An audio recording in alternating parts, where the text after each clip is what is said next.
Congressman, are you still counting on that 81%? I mean, the overwhelming number of votes in Davao, considering, of course, wala na nga po yung unity. How big of a factor was Sara Duterte in 2022, and now that the administration slate, of course, as we know, has this ongoing, let's call it, conflict with the other party? No, kahit naman saan lugar, no, kahit sabihin mo doon sa Norte, sa Ilocos, hindi naman kami confident, kaya nga pinupuntahan namin ang bawat lugar para paliwanag sa tao at malaman din kung ano yung pulso ng mga tao doon, kung ano yung mga problema nila na kailangan nating harapin. No? So we will not take any area for granted. Kahit doon sa area na perceived na malakas kami, pinupuntahan rin namin. So doon sa areas na dapat namin trabahuin, pupuntahan rin namin. But of course, we just have 21 rallies out of the 90-day period. Right. The reason why it's 21 is because we have to campaign as a team, but also we need time to give time, bigyan ng oras yung ating mga kandidato to go to places where they think they have to go. Diba? Kasi kung 12 sila, hindi naman pare-pareho yung lugar na gusto nilang puntahan, hindi naman pare-pareho yung lugar na malakas sila, hindi rin pare-pareho yung lugar na mahina sila. So divide and conquer. Dapat, I mean, sariling sikap din. Hindi. Ang sariling sikap dahil they have to be strong individually for them to win. No? Hindi naman bumoboto talaga yung mga kababayan natin ng buong partido, di ba? Pumipili sila kung sino yung gusto nila. So para manalo yung mga kandidato natin, kailangan individually mapakita nila kung ano yung nagawa nila at kung ano pa yung kaya nilang gawin. But as far as Mindanao is concerned, you're not changing anything? No, it's no, going to no, be no. the same messaging? You think it's still going to resonate the same way? No, the message now is what they can individually do to help the President in his legislative agenda to bring a better life for the Filipino people. So ano ba yung mga programang dapat nilang gawin at suportahan doon sa ating Pangulo para mas mapaganda ang buhay ng ating mga kababayan. So definitely that will be the agenda. And how each of them with their own strengths, yung kanilang mga kalakasan, makakatulong doon sa programang yun. Actually, that's what I heard, that you had commissioned a survey. SWOT analysis study for each of your candidates to talk I will about their not strengths. confirm or deny. No, I read it already. We reported it already, too late. So, Okay. strengths, weaknesses of each candidate, you gave it to each of them para they know where they're Magaling coming kayo from. mag-research, Ano yung assessment. What can you tell us about their, about where each candidate is, individually and collectively? Sino yung in terms of the strengths and weaknesses? What are they secret looking? namin yun. Ito Secret na lang, namin, that's palitan natin. between them and me.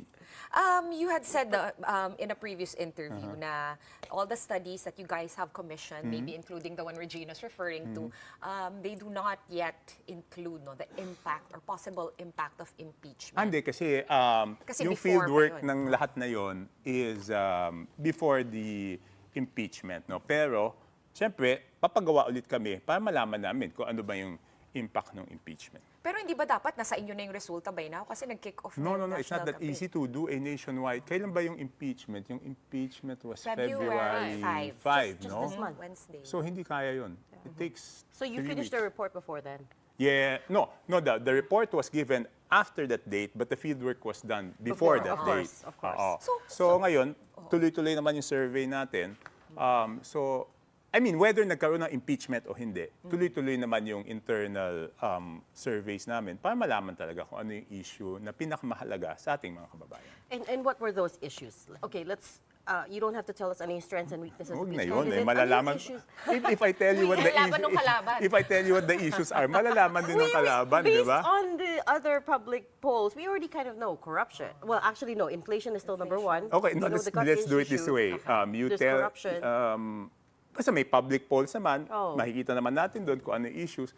But syempre, we believe in our surveys na meron kami nakikita mga bagay na kami lang nakakakita. So That's malalaman na lang namin. No, that's why we do our own surveys. Right. No? Otherwise, we would just commission and it's much cheaper to just subscribe, di ba? Correct, yeah. So, There's at least 3 big posters yes, out there. Yeah. So that's why we do our in-house para malaman kung ano talaga yung mga kailangan ibigay na programa para sa ating mga kababayan. Ganito lang, Kong Toby.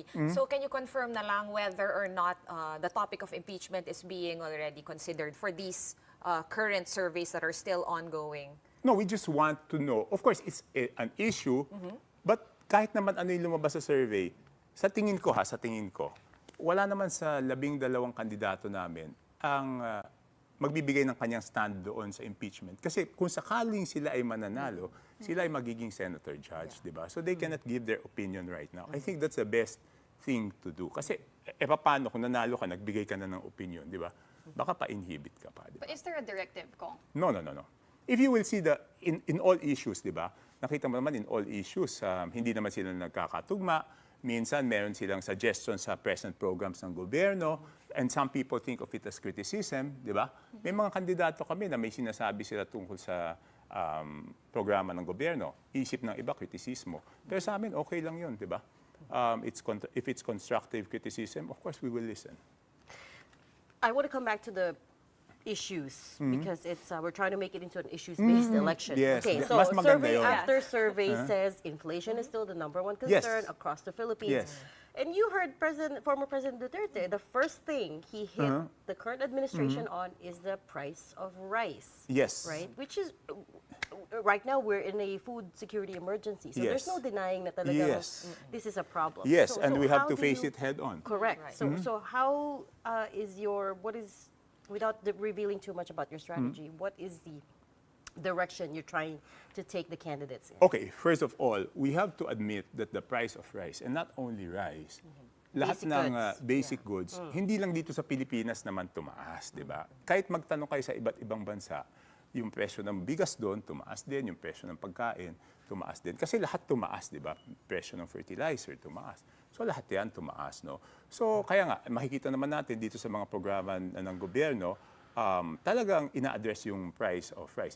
And it's so important that yesterday, when we had the rally in Iloilo, kaya doon kami nag-rally, kasi doon din yung RDC meeting ng presidente, di ba? So if we want the president to be able to attend, we have to follow his schedule. So sa trabaho niya, meron siyang Regional Development Council meeting. And it's so important na kasama pa niya si Secretary Francisco Tiu Laurel kahapon doon sa RDC meeting. So ibig sabihin, ito'y problema na ina-address talaga ng Pangulo. So that's coming back to my question. That's your messaging. It's like you're trying Yes. to deliver the message now. Okay, we understand there's a problem, but we're Yes. trying to address it head on as well. Yes, definitely. And the way to address it is to vote straight, parang ganon. I mean, obviously, that's going to be the message. For right? me, vote straight does not work.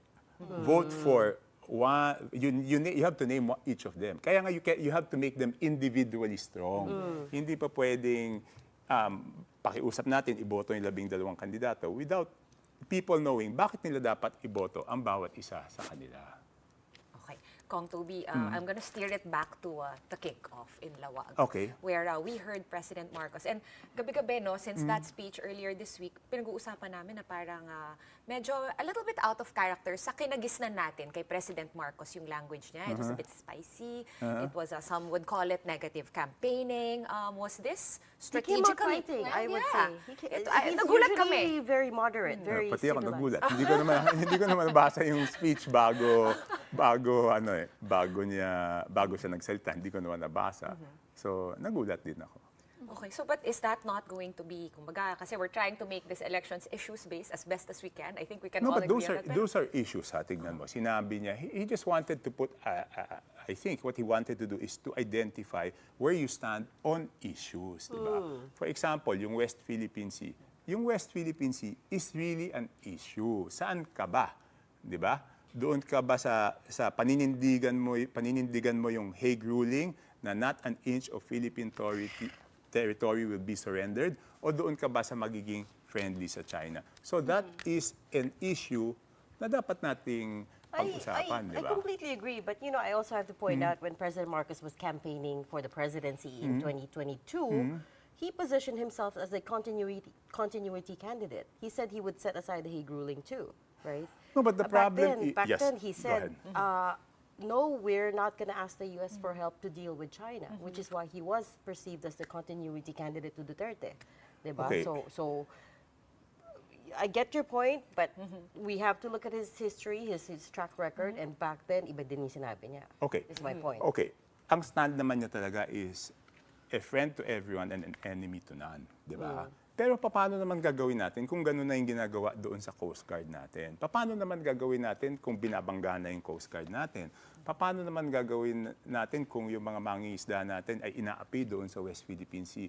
Can you keep that same stance? Hindi na pwede yun, di ba? He could have said that before, pero kung nag-iba na yung trato ng China sa atin, hindi naman pwedeng wala siyang gawin, di ba?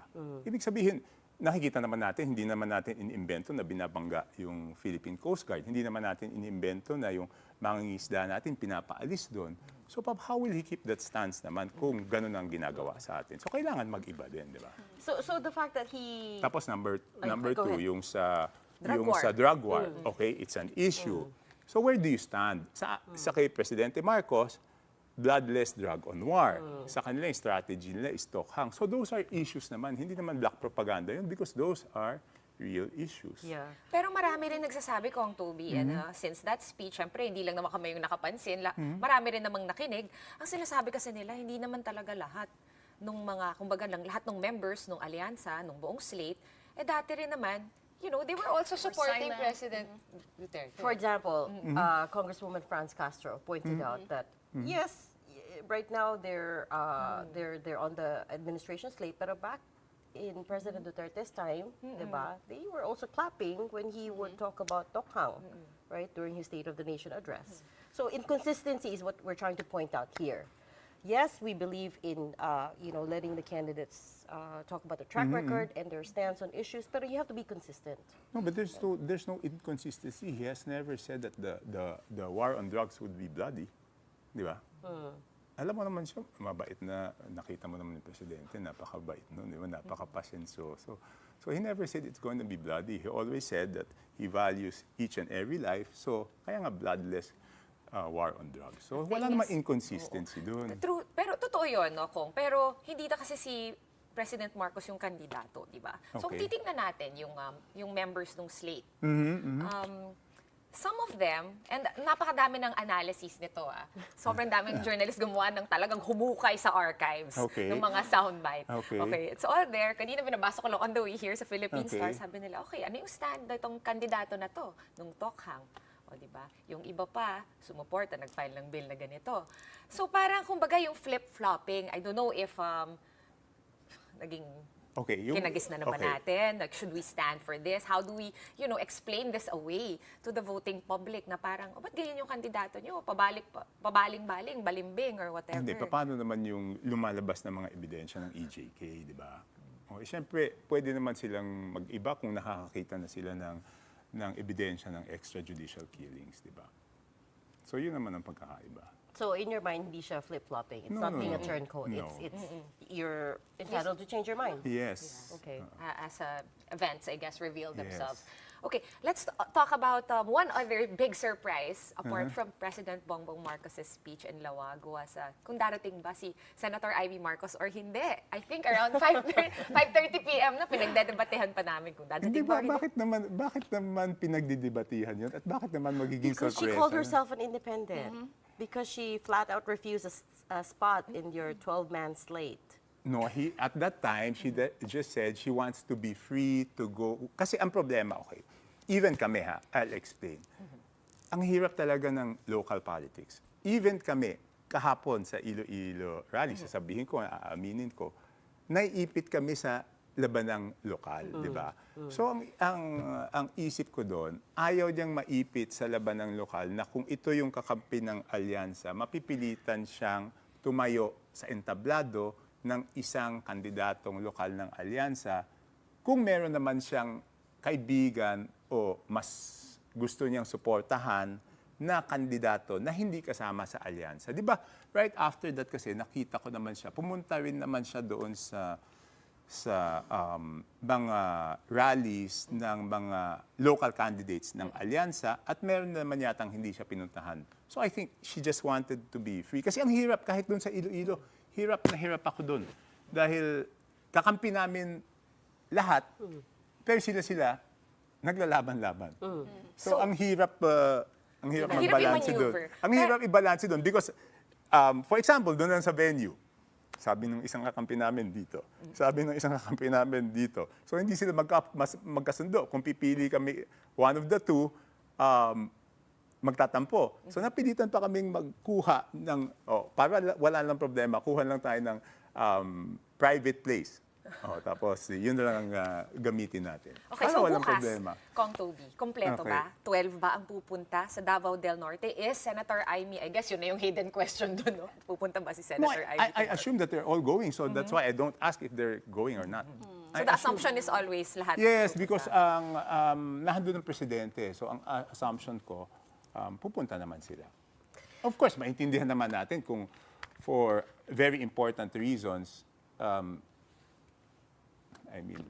unpredictable reasons, hindi sila makapunta. Ano man magawa natin?